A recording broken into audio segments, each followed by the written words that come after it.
नमस्कार, बिहार तक देख रहे हैं आप और आपके साथ मैं हूं आशीष अभिनव और हमारे साथ हमारे सहयोगी इंद्र मोहन। प्रधानमंत्री नरेंद्र मोदी बिहार दौरे पर जाते हैं। औरंगाबाद और बेगूसराय में उनकी रैली होती है। कहा यह गया कि एनडीए के सभी सहयोगी दल वहां पर पहुंचेंगे और बातचीत भी लगभग यही थी कि एनडीए के सारे सहयोगी दल पहुंच रहे हैं। लेकिन चिराग पासवान ना तो औरंगाबाद में दिखे ना बेगूसराय में दिखे। प्रधानमंत्री मोदी की रैली भी हो गई और चिराग पासवान की अब तक खामोशी है। इंद्रमोहन सर, उनकी पार्टी के प्रवक्ता भी बच रहे हैं। मामला कुछ गड़बड़ तो नहीं है? चिराग चूंकि शांत हैं और बिहार की राजनीति तेज है। देखिए, इसे हमें ऐसे देखना होगा कि एनडीए की रैली में जब प्रधानमंत्री नरेंद्र मोदी पहुंचे थे तो उसके जरिए दरअसल वो चाहते थे कि एनडीए एकजुटता भी मंच से दिखाए। मौका दो जगह पे था, औरंगाबाद और बेगूसराय। अगर आप इन दोनों संसदीय क्षेत्र को देखें तो इन दोनों की रैलियों से के जरिए एक बड़े मास को मैसेज दिया जा सकता था। लेकिन वहां पर दो नेता की गैर मौजूदगी ने जो है सवाल उठाने शुरू कर दिए हैं कि क्या एनडीए में सब कुछ ठीक नहीं। बड़ी बात ये कि जिस चिराग पासवान को लेकर सवाल किया जा रहा है कि वो प्रधानमंत्री नरेंद्र मोदी की रैली में नहीं आए, लेकिन वो खुद अब 10 मार्च को हाजीपुर में एक रैली करेंगे। ये कहा जा रहा है कि जन आशीर्वाद रैली होने जा रही है हाजीपुर में, और एक बार फिर वो अपने चाचा पशुपति पारस और एनडीए खेमे के लिए भी परेशानी का सबक बन सकते हैं। बल्कि खबरों की माने तो ये कहा जा रहा है कि अगर चिराग यहां से रूठ गए तो क्या 2020 की स्थिति वो फिर से कर देंगे।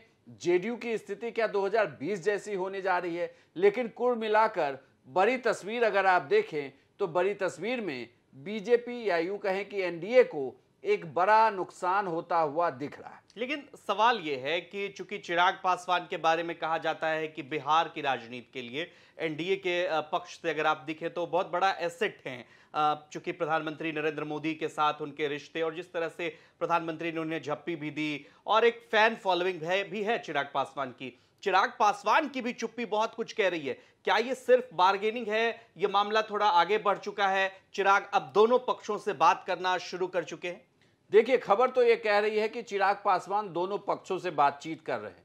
दरअसल ये कहा जा रहा है कि सीट शेयरिंग के फॉर्मूले में चूंकि जब से नीतीश कुमार की वापसी हुई है तो पूरा मामला फंस गया है, क्योंकि एक बड़ा सीट शेयरिंग का हिस्सा जो है अब जेडीयू के खाते में चली जाएगी। बल्कि जेडीयू के मंत्रियों ने या यूं कहें कि विधायकों ने फिर से कहना शुरू कर दिया है कि उनकी पार्टी 16 सीटों पर तो चुनाव लड़ने जा रही है। यानी कि 16 पर अगर वो लड़ रहे हैं तो बीजेपी भी 17 सीटों पर चुनाव लड़ेगी और उसके बाद बाकी बची 7 सीटों को 4 दलों में बांटा जाएगा। तो यहां पर असली मुश्किल शुरू हो जाती है कि आखिर अगर उन दलों को 7 सीटें बांटी जाती है 4 दलों में तो हर एक के हिस्से में कितनी सीटें आएगी। अगर आप रेशियो देखें तो चिराग अभी अपनी पार्टी के अकेले सांसद हैं, तो जीते हुए सांसद के लिहाज से टिकट सिर्फ उन्हें ही मिल सकता है। बाकी पशुपति पारस के पार्टी में सारे सांसद हैं तो सारी टिकटें उन्हें मिल जाएगी। लेकिन यहाँ एडजस्ट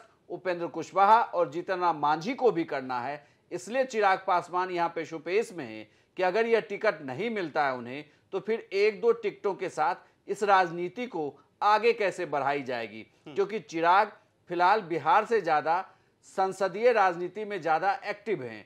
इस तरीके से देखा जाए तो ये भी खबरें निकल कर आई थी कि इसके पहले के कैबिनेट एक्सपेंशन में उन्हें शायद मंत्री पद भी ऑफर किया गया था, लेकिन चूंकि टाइम कम था तो इसलिए वो मंत्री बनना नहीं चाहते थे। लेकिन बड़ी बात ये कि अगर चिराग पासवान दूसरी तरफ जाते हैं तो ये बहुत बड़ा नुकसान होगा। रही बात एसेट होने की, तो चिराग सिर्फ बीजेपी के साथ रहते हैं तो वो बीजेपी के लिए एक एसेट ही नहीं है बल्कि बीजेपी के लिए एक भविष्य भी है। क्योंकि जो वोट बैंक उनके साथ जुड़ा हुआ है उसका इंटैक्ट होना बहुत जरूरी है बीजेपी के साथ।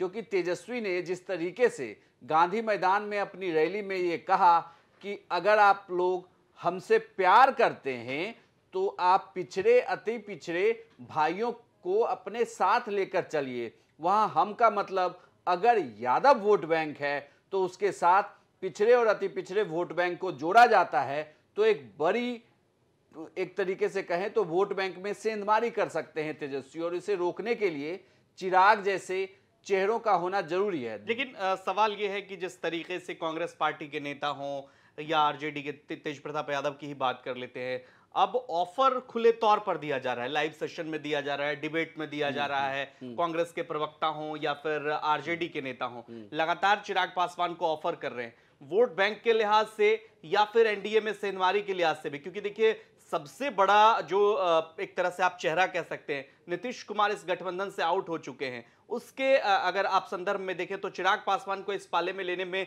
बिहार राजनीति में तो कम से कम इंडिया गठबंधन को भी फायदा है। बिल्कुल, चिराग पासवान जिस पाले में जाएंगे उसी पाले में वो सीधे तौर पर अगर कहें तो अभी वो 6% वोट तो इधर से उधर कर देंगे, और ये 6% वोट बहुत ज्यादा मायने रखता है। और चिराग पासवान सिर्फ अति पिछड़े वोट बैंक के ही नेता के तौर पर नहीं है, बल्कि उनकी अपनी एक फैन फॉलोइंग है, जिसमें फॉरवर्ड वोट बैंक भी है और बैकवर्ड वोट बैंक भी है। अगर इन दोनों वोट बैंक को देखें तो चिराग पासवान की पार्टी काफी मायने रख रही है। इसे आप ऐसे भी देख सकते हैं कि 2020 के विधानसभा चुनाव में चिराग पासवान ने जहां जहां उम्मीदवार उतारे, उसमें से 21 सीटों पर जेडीयू के कैंडिडेट चुनाव हार गए। यानी कि वो अगर चुनाव जीतते नहीं तो दूसरे पार्टी को चुनाव हरवाने का मादा रखते हैं। ऐसे में मुश्किल ये है कि अगर वो बीजेपी के साथ रहें तो उनकी सीटें वो बढ़ा सकते हैं, लेकिन अगर वो इंडिया गठबंधन की तरफ चले जाएं